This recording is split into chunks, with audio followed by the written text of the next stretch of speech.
Crush নিলা সে তো সব। আসসালামু আলাইকুম, সবাই কেমন আছেন? আশা করি সবাই ভালো আছেন।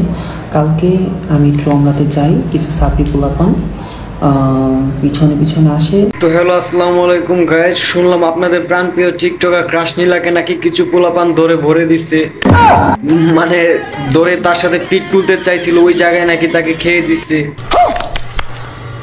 বই পাওয়ার কিছু নাই, ঘটনা সত্য।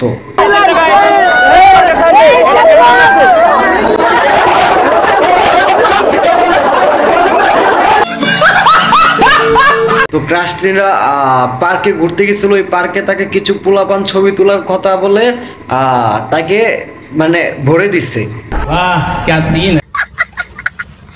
আল্লাহ রে, ওই ভাই তুই বললা না। তো বিষয়টা দেখার পরে আমার কাছেও খুব ভালো লেগেছিল, কারণ আমি ক্রাশ নীলার একজন ফ্রেন্ড ছিলাম। আমিও তার সাথে একটি ছবি উঠাইতে গেছিলাম, সে আমাকে উঠাইতে দেয় নাই, কিন্তু আমিও চান্স করছিলাম, কিন্তু আমি পারি নাই। তোর মাথা নষ্ট। মাথা আমার নষ্ট না, মাথা হচ্ছে ক্রাশ নীলার নষ্ট, যে কিনা একটা আইফোনের জন্য কক্সবাজার ডেটে যায় তার ছেলের বয়সী পোলার সাথে, আবার রমনা পার্কে ঘুরতে এসে পোলাপানে তাকে ধরে খেয়ে দিছে। তো মাথা আমার নষ্ট না ওদের নষ্ট? আপনারা কি বলেন? प्यारी समझ गई। পার্কে আইসা খাইয়ে গেছো কট। হাজারো ছেলেদের ইচ্ছা ছিল তোমাকে একটু সরাসরি দেখার, তাদের ইচ্ছা পূরণ হয়েছে। তো আমার পক্ষ থেকে মানে আমার কাছ থেকে যেটা ভালো লাগছে সব থেকে বড় বিষয় হচ্ছে এইরকম লেভেলের ছাত্রী ফালতু মেয়েদের সাথে এইসব ঘটনা হওয়া উচিত ছিল। পোলাপান তাকে ধরে তো শুধু খেয়ে দিছে, অন্য কিছু করলে আরো খুব ভালো হইতো। আর সে নাকি ওই খাওয়া সহ্য করতে না পারে অজ্ঞান হয়ে পড়ে গেছে। পার্কে আইসা খাইয়ে গেছো কট। তারপর তাকে নাকি কিছু লোক তাকে ধরাধরি করে মেডিকেলে নিয়ে গেছে। আর আমি যখন সেন্সলেস হয়ে পড়ে যাই, তো একটা কথাই বলবো, ওষুধকালে রোগ বারো হয়ে যায়, চরিত্র ভালো হয় না।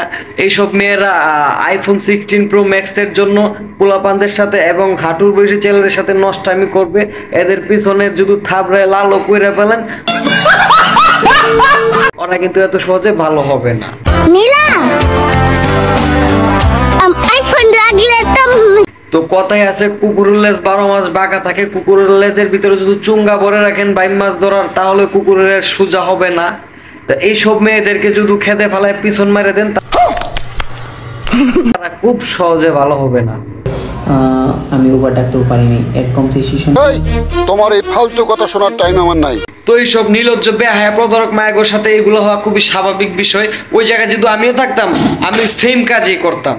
তো যাই হোক গাইস, বেশি কথা বলতে চাই না, আর বেশি কথা বলতে গেলে খাইতে পারি, কারণ আমার গার খাওয়ার কোনো শখ নাই। তো আমি আপনাদের ছোট ভাই হিসেবে চ্যানেলটা একটু সাবস্ক্রাইব করতে পারেন, মনে করবেন আমি আপনাদের আপন ছোট ভাই।